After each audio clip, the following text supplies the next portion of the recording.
Rashtrawadi Congress party Ajit Pawar गटाकडून जे इच्छुक उमेदवार आहेत त्यांचे अर्ज मागवण्याची प्रक्रिया सुरू झालेली आहे। एकीकडे राष्ट्रवादी काँग्रेस पार्टी अजित पवार गटाचे सर्वेसर्वा राज्याचे उपमुख्यमंत्री हे पुण्यात भाजप विरोधात पक्ष त्यांचा लढणार आहे, म्हणजे भाजपसोबत युती न करता पुण्यामध्ये स्वतंत्रपणे अजितदादा लढणार आहे। तर दुसरीकडे सोलापुरात देखील मात्र अद्याप चित्र स्पष्ट झालेलं नाही आहे। भाजपने मिळून लढायचं ठरवलं तर मोठे प्रभागांची मागणी अजित पवार गट या ठिकाणी करणार आहे।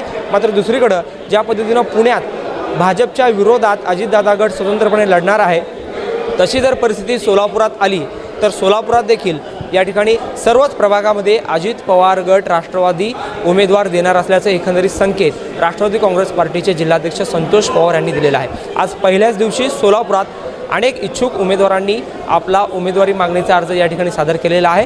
महिलांचा देखील मोठ्या प्रमाणात या ठिकाणी सहभाग असल्याचं एकंदरीत पाहायला मिळत आहे। मात्र आगामी दिवसामध्ये युती होणार की नाही, का स्वतंत्र लढणार किंवा किती जागांवर या ठिकाणी राष्ट्रवादी काँग्रेस पार्टी अजित पवार गटांना समाधान मानावं लागेल याचं चित्र स्पष्ट होणार आहे। आणखीन आज पहिला दिवस आहे, आणखीन 2 दिवस या ठिकाणी अनेक इच्छुक उमेदवार देखील मोठ्या संख्येने अर्ज दाखल करण्याची शक्यता सोलापुरात पाहायला मिळत आहे। जहूर साहेबसोबत अकबर बागवान, लोकप्रधान न्यूज, सोलापूर।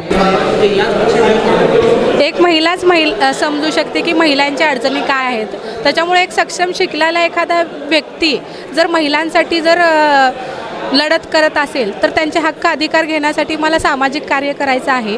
तर मला निश्चित खात्री आहे की राष्ट्रवादी या पक्षाकडून अजितदादांच्या यांच्या नेतृत्वाखाली जर मी आले तर प्रत्येक गोष्ट जी काय सोडवण्याचा प्रयत्न करेन, सामाजिक कार्य करेन आणि जे कुठे अन्याय आहे, जे कुठे बाबा की इथे आपली गरज आहे तिथे काम करेन।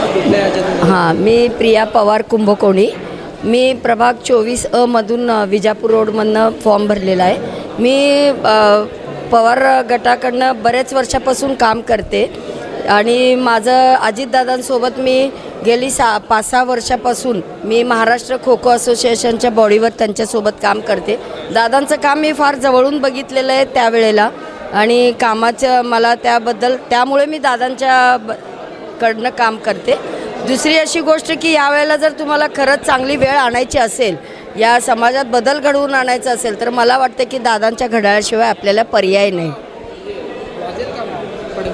100% वाजणार, दादांचं घड्याळ वाजणार। त्याच्यासाठी भाजपसोबत जावं की वेगळं नाही, दादांनी पहिल्यांदा स्वतःचं स्वतंत्र दाखवावं की आपलं घड्याळ किती काम करू शकतं, कारण मी दादांचं कामाचा ओघ बघितलेला आहे म्हणून मी बोलू शकते। अच्छा, आज सकाळपासून जी गर्दी 11 वाजल्यापासून सगळ्यात जास्त गर्दी महिलांची आहे।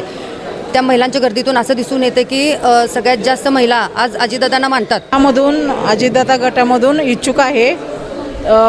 घड्याळ हे 100% येणारच आहे। अजितदादा गटामधून 100% घड्याळ येणारच आहे आणि आम्ही प्रयत्न चालूच आहे आमचा। घड्याळ हे येणारच आहे। भाजप 6 मधून दिलेला आहे, वार्ड नंबर 6 मधून दिलेला आहे इच्छुक म्हणून।